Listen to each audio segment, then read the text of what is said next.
Fikir verin, bir şey nə qədər ajitaj yaradırsa, diqqət çəkirsə, əksəriyyət bu diqqətdən öz nəsib payını alsınlar deyə onu mütləq edəcəklər.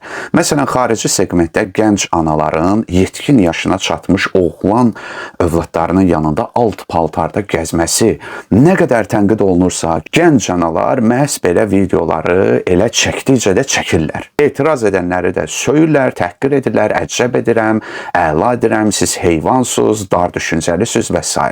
Neysə, bunun cücərtiləri artıq bizim ölkəmizdə də var. Yaxud bir zaman cəmaatın yanında homoseksuallıq məsələsinə sərt reaksiya vardı. Sonra istehza halına salındı, indi isə hətta rəğbət də var. Belə adamların canlısında on minlərlə adamlar olur. Yaxud əndazədən çıxmış müğənnilərin videoları görmüsünüz geniş yayılır. Nə qədər söylsələr də, təhqir edilsələr də böyük baxış yığır. Yəni 10 nəfərdən deyək ki, 6-sı söyürsə, 4 izləyici də toplayır. Nəysə, bugün dünyada trend nədirsə, xüsusilə gənclər onu yamsılayırlar. Lakin bir də var, yaxşı şeyi kopyalayıb trendə çevirmək. Məsələn, xarici ölkələrdə tərk edilmiş bulaqları, quyuları, məscidləri yenidən təmir edən gənclər var. Bu videolarda bəs qədər baxış yığır. Hətta bununla da pul yığırlar, donat yığırlar. Lakin təəssüf ki, bizdə xeyir işləri trendə çevirmək istəmirlər. Filan müğənninin geyimi müzakirələrə səbəb oldu. Bilir ki, cəmaat söyləyəcək, amma nəticədə baxış da yığacaq.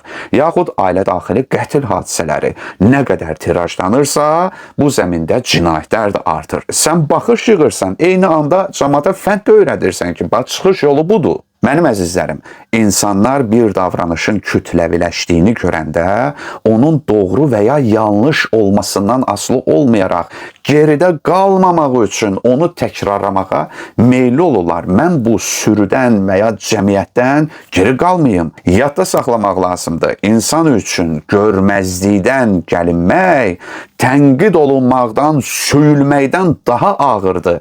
Yəni söyürlər, təhqir edirlər, olsun, bu ki, heç baxılmamaqdan daha yaxşıdır. Çünki söyüş və tənqid də bir növ diqqətdir və egonu bəsləyir. Üstəlik, algoritm bunu aktivlik kimi görüb önə çıxarır. Yəni, siz nəyə baxırsınızsa ya, söyürsünüz, təhqir edirsiniz, hər nə dislike edirsinizsə, bu sizin algoritminizdə yenidən sizin qarşınıza çıxacaq. Sosial şəbəkə algoritmləri deyəcək ki, bu adama bu mövzu maraqlıdır. Ona görə bunu onun ana səhifəsinə çıxarım. Bunun dadını bilən bəzi trendçi ilahiyyatçılar da var. Baxın, biri cığırı açır, həcc yoxdur, qurban yoxdur, nikah yoxdur, Züleyxa yoxdur, gözləyir ki, bir gündə qayıdıb deyəcək ki, ümumiyyətlə, Quran da yoxdur. Bir dəfə görməzsən təqvadan, imandan, əxlaqdan, ailə dəyərlərindən, qiyamətdən, haram qayda qanunlardan danışsın. Digərləri də bu baş ağıllıya baxıb, onu təqlid edirlər ki, trend budur. Ən biabırçısı odur ki, inançlı və dindar adamlar da bu trendlərə, özü də pis trendlərə qoşulurlar. Xülasə, Nur surəsinin 19-cu ayəsində oxuyuruq. İman gətirənlər arasında əxlaqsızlığın, yaramaz şeylərin yayılmasını istəyənləri dünyada da, axirətdə də şiddətli bir əzab gözləyir.